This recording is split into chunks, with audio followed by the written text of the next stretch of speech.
ao que tudo indica, foi cometido um crime dentro do território americano para incriminar um cidadão brasileiro. E aí que o Alexandre de Moraes vai se arrebentar todo. Pessoas como Alexandre de Moraes, Barroso, Gilmar Mendes, Schor, Pugonet, virão severas punições contra essas pessoas. Na minha opinião, a lei Magnitsky nem é tão sério, nem é a pior coisa que pode acontecer. Os dois países estão basicamente falando assim: meu irmão, você ficou louco? Fica quietinho no seu canto aí.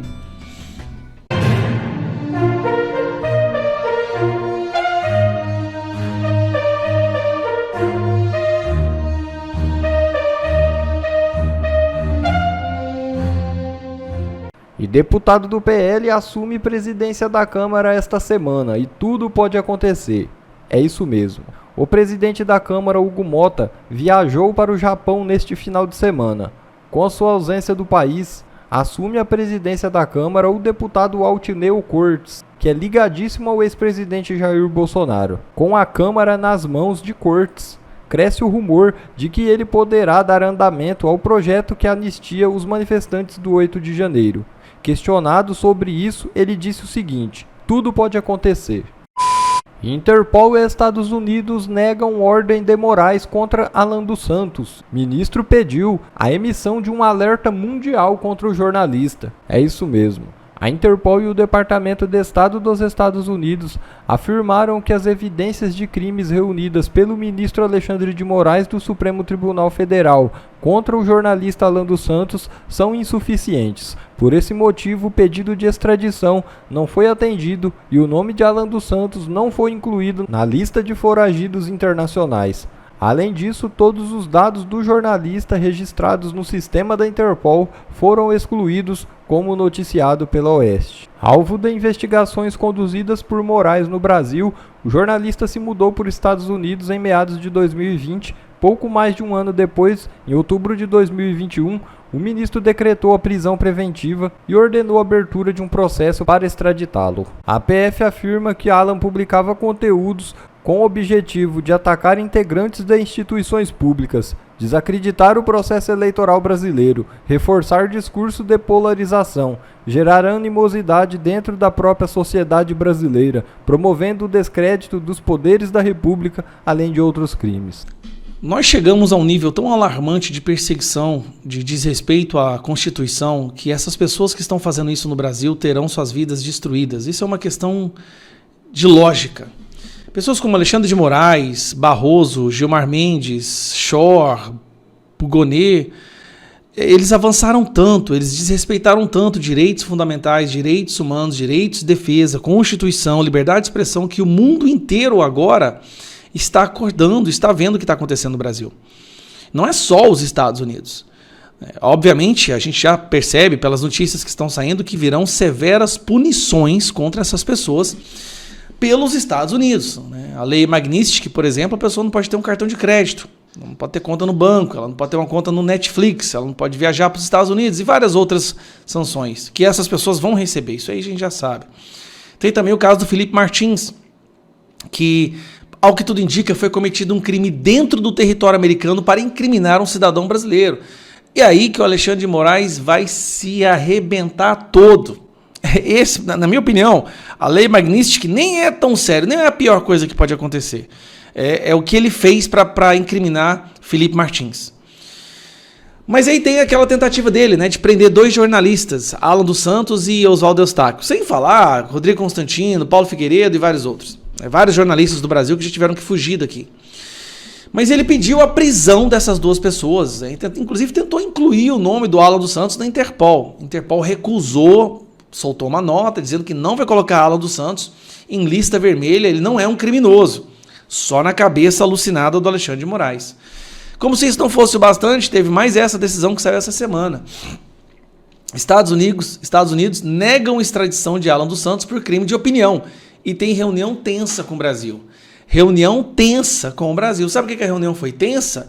Porque os enviados do judiciário brasileiro lá para pedir a prisão do Alexandre de Moraes queriam que ele fosse preso, do Alan dos Santos, pediam que ele fosse preso de qualquer jeito. Só que nos Estados Unidos o povo falou, olha, não tem o menor cabimento, isso é ridículo.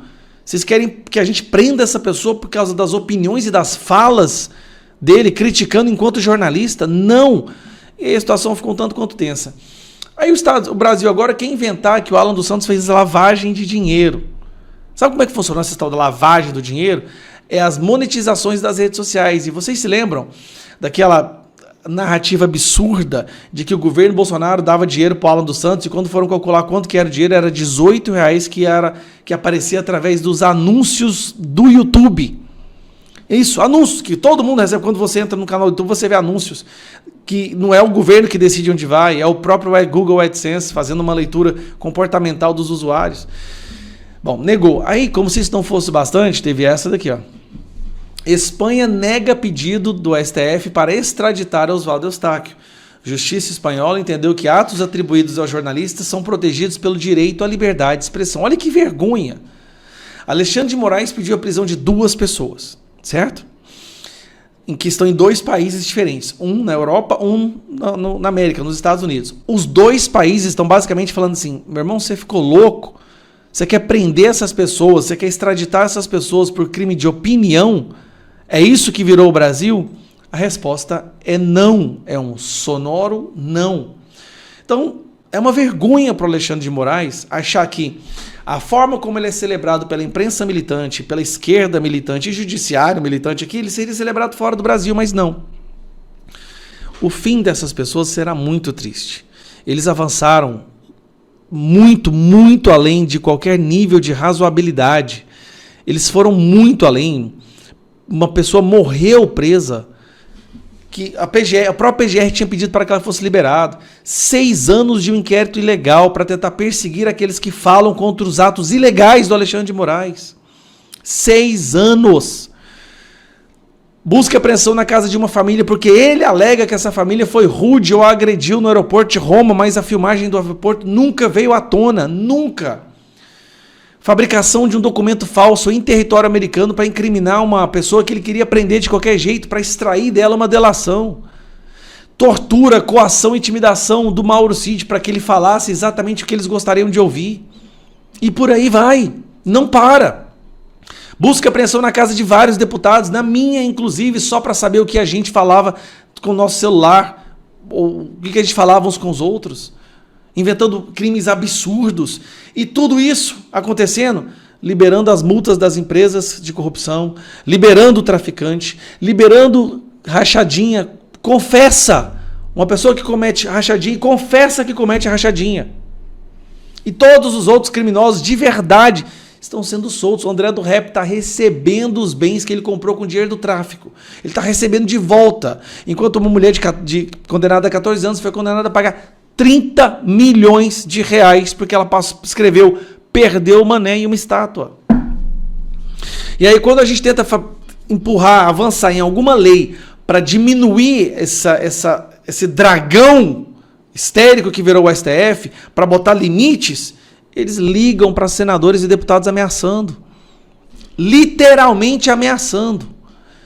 Queremos pautar a anistia, eles convidam para um jantar muito suspeito, os líderes das casas, e no dia seguinte já não tem mais anistia. O que mais falta? O que está claro hoje? A esquerda nunca lutou por democracia. Nunca! Eles queriam a ditadura deles. A ditadura deles foi implementada. Passaram um verniz de democracia. E quem reclamar vai preso. Se você questionar o sistema eleitoral do seu país, você pode ir preso. Questionar. Não fazer afirmações. Questionar. Um partido que pediu para que fosse questionado e investigado as eleições foi multado em 22 milhões de reais. Um dia isso vai acabar, porque eles já passaram de todos os limites. E vai começar por fora do Brasil. Já começou, passando essa vergonha, onde o sistema judiciário dos Estados Unidos, da Espanha, basicamente está falando assim, ô Moraes, aqui ninguém é louco igual você. Aqui ninguém prende pessoas por opinião, não. Fica quietinho no seu canto aí. Não tivemos jornais censurados, nem vozes caladas à força. O quê? Não tivemos perseguições políticas, nem presos ou exilados políticos. Não tivemos crimes de opinião ou usurpação de garantias constitucionais. Não mais, nunca mais. Vamos continuar nessa pauta de política nacional, que a gente teria, caso tivesse feito a entrevista, em tratar dessa notícia que saiu no Igor Gadelha, do Metrópolis. A notícia é: Moraes dá jantar para a cúpula do Congresso e STF pós decisão de Eduardo. O ministro do STF, Alexandre de Moraes, deu um jantar para colegas da corte e integrantes do governo Lula e da cúpula do Congresso Nacional na noite da terça-feira, 18, 3 horas após negar a apreensão do passaporte do deputado Eduardo Bolsonaro. O evento aconteceu no apartamento de Moraes, em Brasília, e contou com as presenças do vice-presidente e ministro da Indústria e Comércio, Geraldo Alckmin, e dos presidentes da Câmara, Hugo Mota, e do Senado, Davi Alcolumbre. Também passaram pelo jantar o Procurador-Geral da República, Paulo Gonet, e outros 7 dos 11 ministros do Supremo: Luiz Roberto Barroso, atual presidente da Corte, Gilmar Mendes, Dias Toffoli, Edson Fachin, Cássio Nunes Marques, Luiz Fux e Flávio Dino. O evento foi organizado por Moraes para, supostamente, homenagear o Rodrigo Pacheco pela atuação como presidente do Senado entre 2021 e 2025. Já saiu da presidência do Senado há um tempão, né? Agora o jantar. Pô, mas no sábado, o senador mineiro, Pacheco, tinha almoçado com Lula em Brasília, quando indicou que não queria assumir o ministério. O jantar, segundo relatos, adentrou a madrugada da quarta-feira. Além de parlamentares e ministros do governo e do STF, o evento teve as presenças de magistrados do Superior Tribunal de Justiça e do advogado-geral da União, Jorge Messias.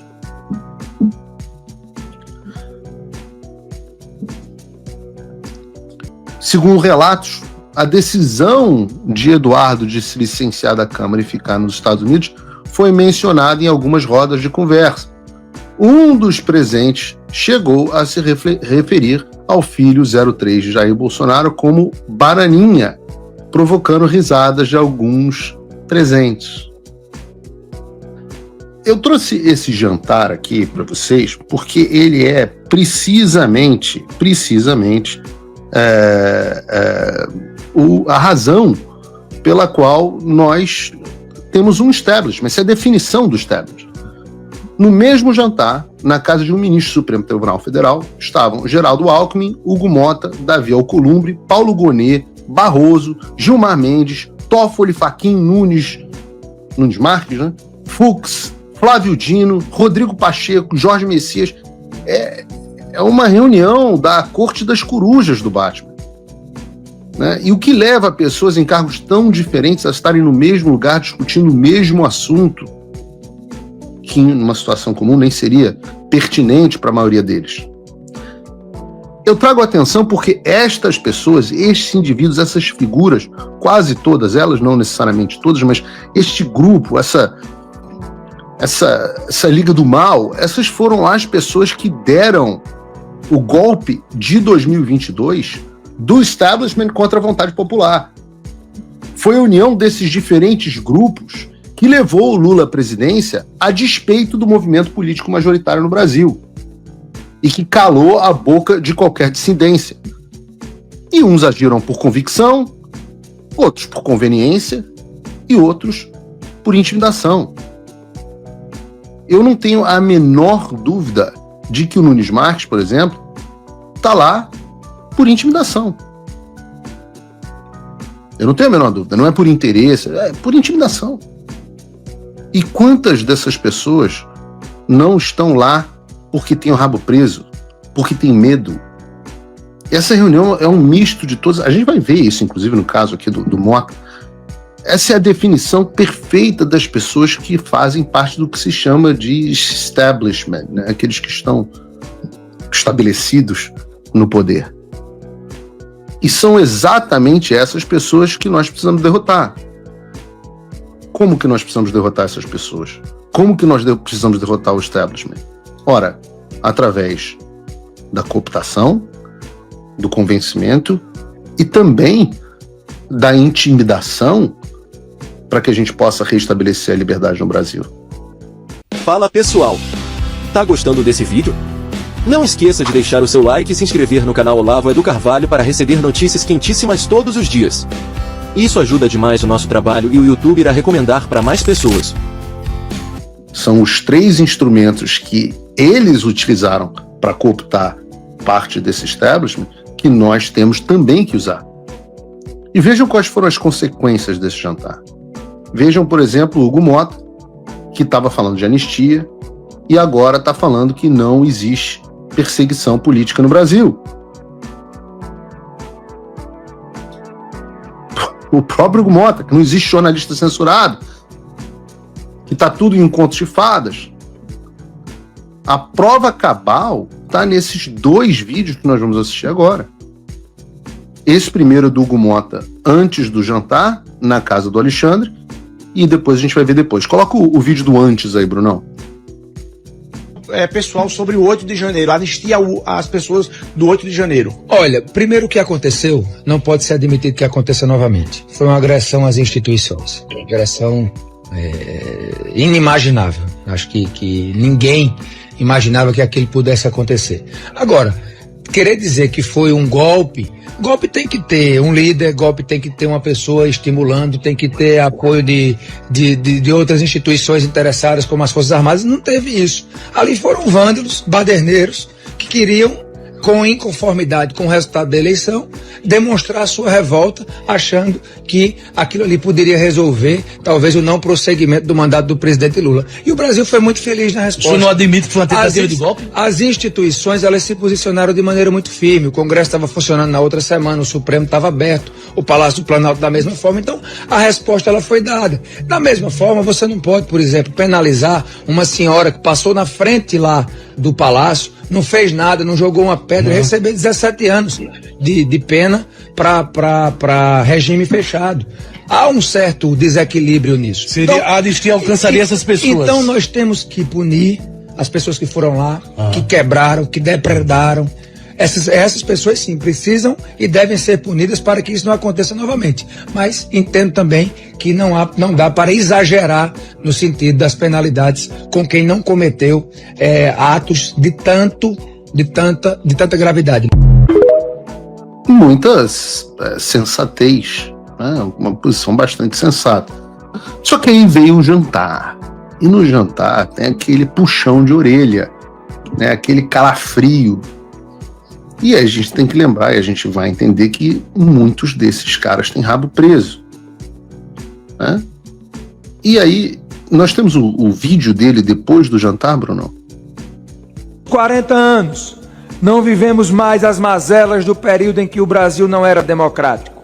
Não tivemos jornais censurados, nem vozes caladas à força. O quê? Não tivemos perseguições políticas, nem presos ou exilados políticos. Não tivemos crimes de opinião ou usurpação de garantias constitucionais. Não mais, nunca mais.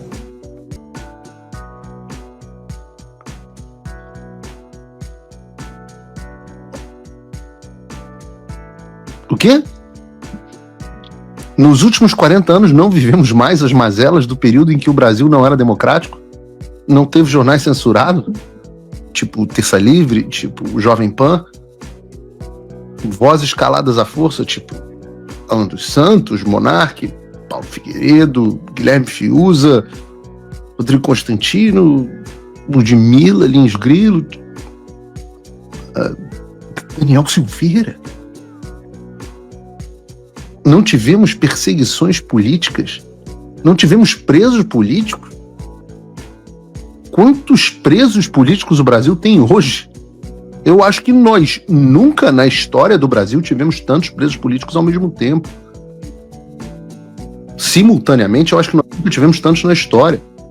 Segundo ele mesmo, porque uma coisa não pode ser verdade e não ser verdade ao mesmo tempo, né?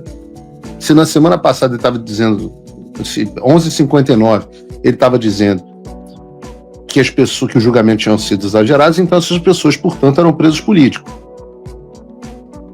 E agora não tem. Não tivemos crimes de opinião. Ora, segundo a própria Interpol, segundo o governo dos Estados Unidos, do Joe Biden, nós temos crimes de opinião no Brasil. segundo o governo da Espanha. Usurpação de garantias constitucionais, não mais, nunca mais. A frase dele continua: se hoje vivemos em uma nação onde a liberdade de votar e ser votado é um direito assegurado, onde a expressão de ideias de pensamento é livre, me responda você que está no chat, você acredita que o seu voto foi devidamente computado? Você responda aí no chat, não vou dizer você, vou deixar você responder. Ideias de pensamento livre, 61% dos brasileiros têm medo de se expressar nas redes sociais. Alguém dá um tapa na cara desse cara igual o Batman no Robin, meu Deus do céu. Devemos isso a homens e mulheres que não se acovardaram durante um período mais desafiadores desse país? A situação que a gente está é justamente por conta dos covardes. E quando eu digo que alguma fatura foi cobrada, vocês imaginem se alguma fatura foi cobrada. Mas Paulo, o Hugo Mota também teve apoio do Bolsonaro, você mesmo estava defendendo a validade. Eu falei, olha aqui, o Mota tem sido até agora um presidente que parece adequado, cumprindo o que prometeu com o PL, a oposição. Mas é o seguinte, quem tem medo. E o tamanho do poder do Alexandre sobre essas pessoas é gigantesco. Basta um processo penal no STF para convencer o cara a defender tudo aquilo em que ele não acredita. Bom pessoal, esse foi mais um vídeo, eu espero que vocês tenham gostado. Se vocês gostaram, deixa o like aqui para fortalecer nosso canal. Logo eu volto trazendo mais informações da política para vocês. Um forte abraço, fiquem todos com Deus e até a próxima.